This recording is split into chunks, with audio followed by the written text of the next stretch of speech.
अस्सलाम वालेकुम। कैसे हैं आप सर ड्राइवर हजरात? अच्छा, हम असफुल हुकम DPO साहब मनसरा सजाद खान और DSP साहब ट्रैफिक जमाल जेब खान आपके पास आए हैं। ये चूँकि आपको पता ये खाकी कड़ा है ना, खाकी कड़ा है।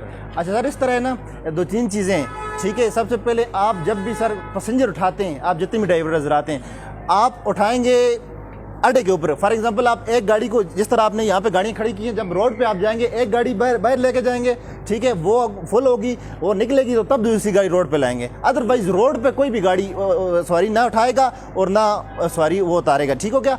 सबसे पहली चीज़ ये। उसके बाद आपने फ्रंट पे दो लेडीज़ हम ये देखने में आए बैठाई होती हैं। फ्रंट पे कभी भी किसी की दो लेडीज़ हमने देखी ना, ये इस तरह लेडीज़ बैठी हुई देखी, तो हम आपकी गाड़ी को बंद कर देंगे। दूसरी बात ये, ठीक है। और उसके बाद ये कि आपने बच्चे स्कूल के, स्पेशल स्कूल के बच्चे, आपको पता है वो तो इस बात को समझने से कासर है ना, वो अपने अच्छे बुरे को नहीं समझते हैं। ये एज ही इस तरह, उम्र ही इस तरह की होती है। तो आपने बच्चों को गाड़ी के पीछे नहीं खड़े होने देना है। आपके बच्चे हैं, भाई होंगे, छोटे होंगे किसी के, ठीक है, तो बच्चों को गाड़ी के पीछे नहीं खड़े होने देना, ठीक है। ये बात हो गई। तीसरा, और जंगले के पीछे इस तरह नहीं खड़े होने देना।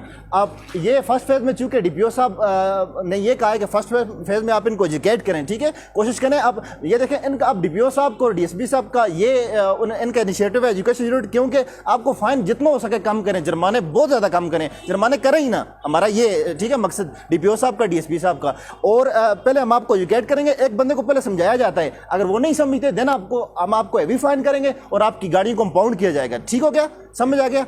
अब मेरी सारी बातें आपको समझ आ गई? ठीक है, ठीक है। अस्सलाम वालेकुम।